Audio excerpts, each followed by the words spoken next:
صبر اور برداشت کرنے کی برکت اور اس کی فضیلت۔ انسانی زندگی کے حالات عدلتے بدلتے رہتے ہیں، کبھی خوشی کی گھڑیاں ہوتی ہیں اور کبھی غم کی کیفیت ہوتی ہے، کبھی انسان کا ہاتھ کھلا ہوتا ہے اور کبھی قرضوں کے بوجھ کے نیچے دبا ہوتا ہے، کبھی جوانی اور صحت کا عالم ہوتا ہے اور کبھی بیماری کی وجہ سے چارپائی کے ساتھ لگا ہوتا ہے۔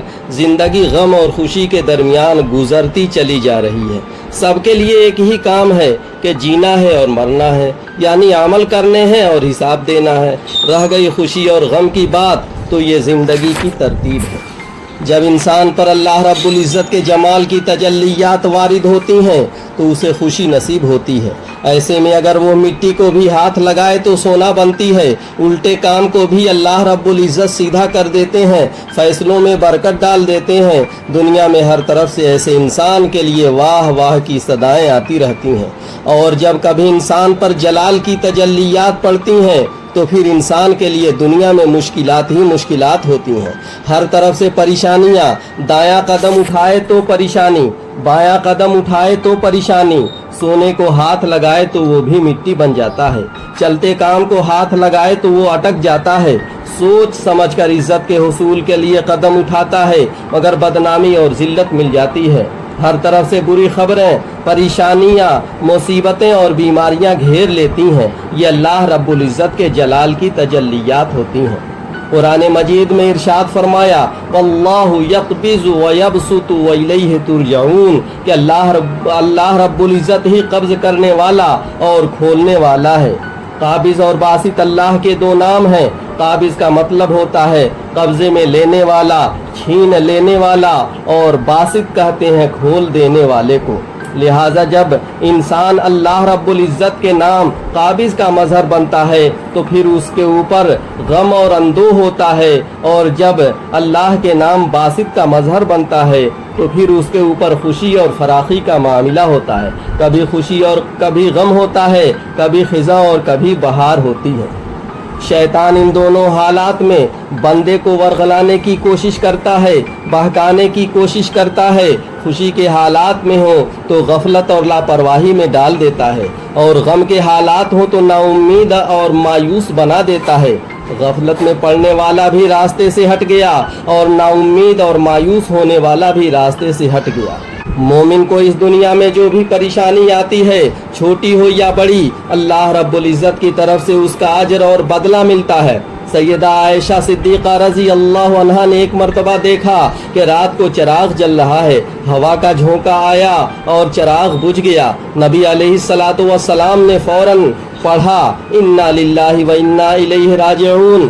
سیدہ عائشہ صدیقہ رضی اللہ عنہا بڑی حیران ہوئی، عرض کیا کہ اے اللہ کے محبوب صلی اللہ علیہ وسلم، یہ آیت تو بڑے غم اور مصیبت کے آ جانے پر پڑھی جاتی ہے۔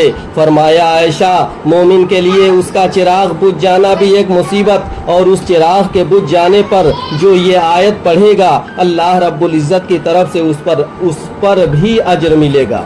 جب گھر کا چراغ بجھ جائے اس پر صبر کرنے والے کو اجر ملتا ہے۔ حدیث پاک میں آیا ہے کہ جب کوئی بندہ بیمار پڑ جاتا ہے تو اللہ رب العزت فرشتوں کو حکم دیتے ہیں کہ اس مریض کے منہ سے کراہنے کی جو آواز نکل رہی ہے، یعنی آہ آہ، ہر مرتبہ کراہنے پر سبحان اللہ کہنے کا اجر لکھا جاتا ہے۔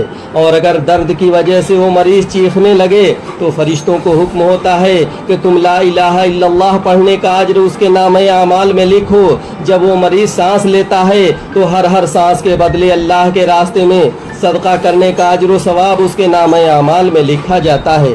جب وہ مریض بستر پر سوتا ہے تو بستر پر لیٹنے سے اس کو اس طرح اجر دیا جاتا ہے جس طرح کے مصلی کے اوپر کھڑے ہو کر تہجد پڑھنے والے کو اجر دیا جاتا ہے۔ اور جب وہ آدمی اپنی بیماری اور تکلیف کی وجہ سے کروٹ بدلتا ہے تو اس کو اللہ رب العزت کے راستے میں دشمن پر پلٹ کر حملے کرنے کا اجر اور ثواب دیا جاتا ہے۔ حدیث پاک میں آیا ہے جب کوئی آدمی بیمار ہو جائے تو اس کو چاہیے کہ یہ پڑھ لے لا الہ الا انت سبحانک انی کنت من الظالمین۔ اگر کوئی آدمی اپنی بیماری میں اس کو 40 مرتبہ پڑھ لے تو اگر صحت ملی تو اللہ تعالیٰ گناہوں سے پاک فرما دیں گے، اور اگر اس بیماری میں اس کی موت آ گئی تو اللہ رب العزت قیامت کے دن شہداء کے قطار میں کھڑا فرما دیں گے۔ حدیث پاک میں آیا ہے کہ جب تم عیادت کے لیے حال چال پوچھنے کے لیے کسی مریض کے پاس جاؤ تو اسے اپنے لیے دعا کراؤ، اس لیے کہ مرض کی حالت میں اللہ رب العزت بندے کی دعا کو اس طرح قبول کرتے ہیں جس طرح کہ وہ اپنے فرشتوں کی دعا کو قبول کر لیا کرتے ہیں۔ صبر کہتے کس کو ہیں؟ صبر کہتے ہیں کوئی تکلیف وہ بات پیش آئے تو انسان زبان سے کوئی خلاف شرع بات نہ نکالے، نہ جسم کے دوسرے اعضاء سے کوئی خلاف شریعت کام کرے، اپنے آپ کو قابو میں رکھے، نہ زبان سے پروردگار کے شکوہ اور شکایت کرے، نہ اعمال سے اس کی نافرمانی ہو۔ اگر غم مصیبت بیماری اور پریشانی کے باوجود بھی یہ کیفیت ہے تو یہ آدمی صبر کرنے والا کہلائے گا۔ عام طور پر دیکھا گیا ہے کہ جب ہمیں کوئی اس قسم کی صورتحال پیش آتی ہے تو ہم دوسرے لوگوں سے اس بات کا بدلہ لینے کے لیے خود تیار ہو جاتے ہیں۔ مثال کے طور پر کسی نے کچھ الفاظ کہہ دیے جو ہمیں ناگوار گزرے، ہم سوچتے ہیں کہ ہم اینٹ کا جواب پتھر سے دیں گے۔ رشتہ داروں میں کوئی جھگڑے کی بات ہو گئی تو ہم کہتے ہیں کہ انہوں نے ایک کی تھی ہم دو کریں گے۔ ایسی صورتحال میں اللہ رب العزت ہمیں ہمارے مخالفین کے ساتھ کھلا چھوڑ دیتا ہے کہ تم جانو تمہارا کام جانے، اگر تم صبر کرتے تو تمہاری طرف سے بدلہ لینے والا میں ہوتا، اب چونکہ تم نے خود قدم اٹھا لیا اس لیے میں تمہارا معاملہ تمہارے اوپر چھوڑ دیتا ہوں۔ اس لیے بہترین حکمت عملی یہ ہے کہ جب بھی کوئی ایسی بات انسان کو پیش آئے تو اللہ رب العزت کے سپرد کر دے۔ ایک مرتبہ کا واقعہ ہے کہ ایک بزرگ اللہ والے جا رہے تھے، سردی کا موسم تھا، بارش بھی تھی، سامنے سے میاں بیوی آ رہے تھے۔ ان بزرگوں کے جوتے سے ایک دو چھینٹیں اڑیں اور عورت کے کپڑوں پر جا گریں۔ شوہر نے جب دیکھا تو اسے بڑا غصہ آیا، کہنے لگا کہ تو اندھا ہے، تجھے نظر نہیں آتا، تو نے میری بیوی کے کپڑے خراب کر ڈالے۔ غصے میں آ کر اس نے اللہ والے کو ایک تھپڑ لگا دیا۔ بیوی بڑی خوش ہوئی کہ تم نے میری طرف سے خوب بدلہ لیا ہے۔ پھر خوشی خوشی دونوں گھر چلے گئے۔ یہ اللہ والے بھی آگے چلے گئے۔ تھوڑی دور آگے گئے تو کیا دیکھتے ہیں کہ ایک حلوائی کی دکان ہے۔ حلوائی نے سوچا تھا کہ آج سردی ہے لہٰذا آج مجھے اللہ کا جو بھی بندہ سب سے پہلے نظر آیا میں اس کو اللہ کے لیے گرم دودھ کا ایک پیالہ ضرور پلاؤں گا۔ اب وہ انتظار میں تھا۔ یہ اللہ والے جب اس کے قریب سے گزرے تو اس نے بلایا، بیٹھایا اور گرم گرم دودھ کا پیالہ پیش کیا۔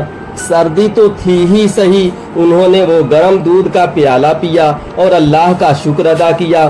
دکان سے باہر نکل کر آسمان کی طرف دیکھا اور کہا واہ اللہ، تیری شان بھی کتنی عجیب ہے، کہیں تو مجھے تھپڑ لگواتا ہے اور کہیں مجھے گرم دودھ کے پیالے پلواتا ہے۔ اتنے میں وہ میاں بیوی اپنے گھر کے قریب پہنچ چکے تھے۔ خاوند سیڑھیوں پر چڑھ رہا تھا کہ اس کا پاؤں اٹکا، وہ گردن کے بل گرا اور وہیں اس کی موت واقع ہو گئی۔ بیوی نے کہا تھوڑی دیر پہلے ایک واقعہ پیش آیا تھا، اس بوڑھے نے کہیں اس کے لیے بد دعا تو نہیں کر دی؟ لوگ ان کے پاس دوڑے آئے اور کہنے لگے کہ اس نے ایک تھپڑ مارا تھا، آپ معاف کر دیتے، آپ نے اس کے لیے بد دعا کر دی۔ انہوں نے کہا نہیں، میں نے کوئی بد دعا نہیں کی، بات در حقیقت یہ ہے کہ اس کو بیوی سے محبت تھی، جب بیوی کو تکلیف پہنچی تو اس نے بدلہ لیا۔ مجھ سے میرے پروردگار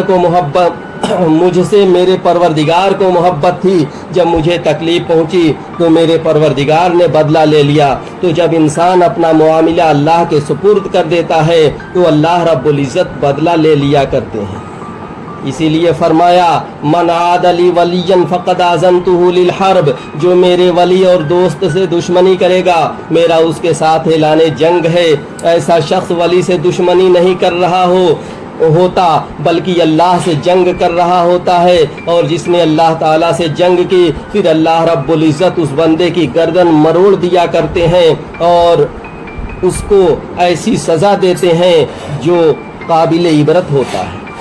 یہ سادہ سا اصول ہے کہ دنیا میں جتنے بڑے لوگ گزرے ہیں ان کے مخالفین اور حاسدین اور جلنے والے اتنے ہی زیادہ، نبی علیہ الصلاۃ والسلام کے حاسدین اور مخالفین سب سے زیادہ تھے۔ اسی لیے حاسدین کے حسد سے بچنے کے لیے اللہ رب العزت نے ایک آیت نازل فرمائی، وَمِن شَرِّ حَاسِدٍ إِذَا حَسَدَ۔ سیدہ فاطمہ زہرا فرماتی ہیں کہ میرے والد گرامی صلی اللہ علیہ وسلم پر اتنی مصیبتیں آئیں کہ اگر وہ مصیبتیں دن کے اوپر آ پڑتی تو دن بھی رات میں تبدیل ہو جاتا۔